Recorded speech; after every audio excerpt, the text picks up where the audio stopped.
I want you to consider the absolute core truth of our profession. Most people think a lie shows up in the words. It usually doesn't. Rookies absolutely obsess over the spoken script. They hang on every word, desperately trying to find a logical hole or some tiny contradiction in the timeline. But an expert? An expert is looking for the effortful glitches in the matrix that appear just beneath the surface. It shows up in these tiny, almost invisible behavioral glitches that most people completely miss until it is way, way too late. So, here's your dossier for today's briefing. First up, we'll cover the myth of the tell. Next, we'll crack open the toolkit and look at verbal leaks, followed closely by physical cues. And finally, number 4, we'll cover how to spot the ultimate mismatch cluster when you're in a high-stakes scenario. All right, let's move right into our first objective. Number 1, the myth of the tell. There is a massive divide between the investigators who get played and the ones who find the truth. Amateur thinking hunts for one magical signal. It's like looking for a Pinocchio nose, a sudden stutter, or deciding someone is lying just because they scratched their nose. Spoiler alert, sometimes a dusty room is literally just a dusty room. I'm warning you right now, if you try to catch deception by hunting for one isolated gesture, you're going to get fooled incredibly fast. Real detection? That requires pattern recognition.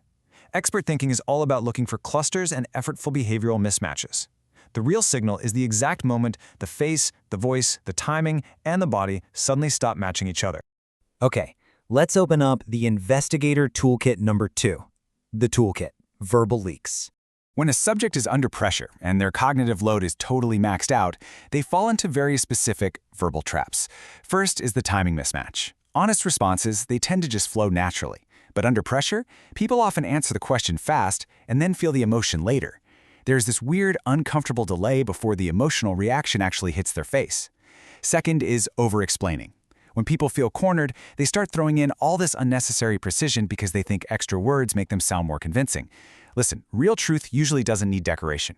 And third is defensive language. Let's drill down into that defensive language for a second.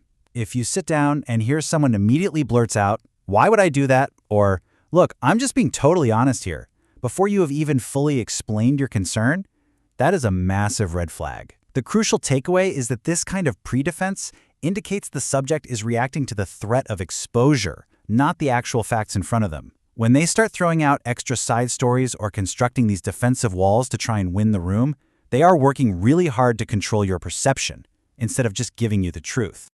Now that we know what to listen for, let's move from the audio to the video.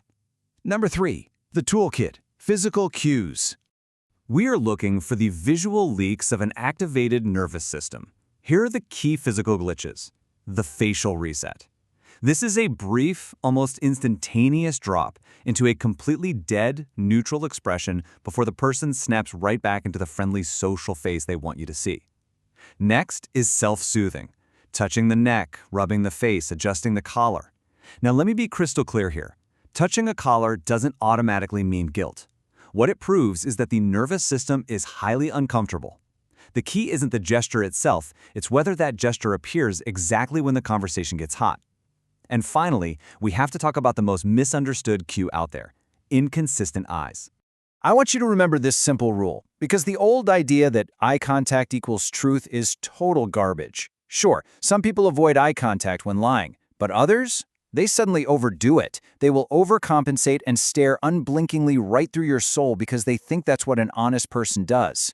We must strictly watch for sudden shifts. It's when their eye behavior dramatically changes from their normal baseline that you need to start paying serious attention. You have to find the baseline first and then look for the break.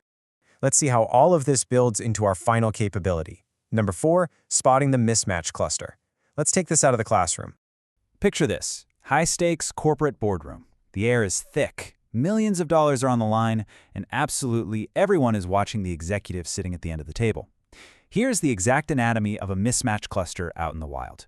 The stimulus. The boss suddenly fires off a hard-pointed question about a missing financial report.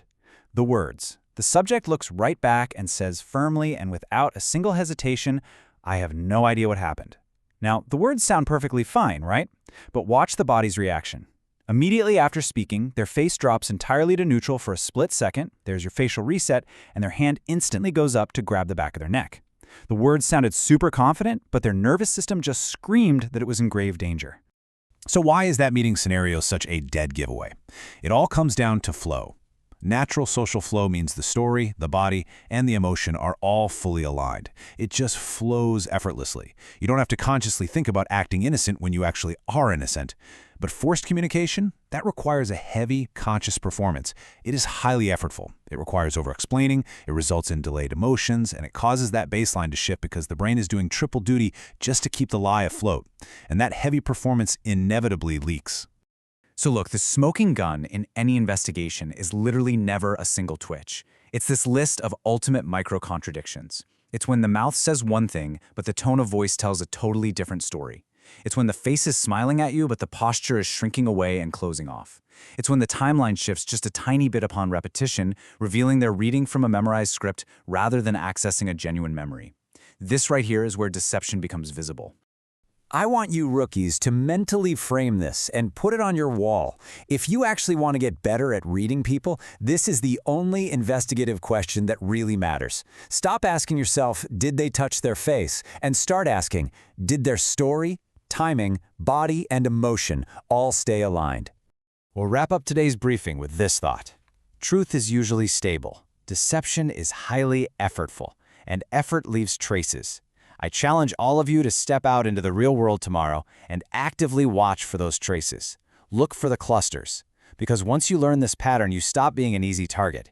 So ask yourself, the next time someone tells you exactly what you want to hear, are you going to just listen to their words? Are you going to be watching for the effort?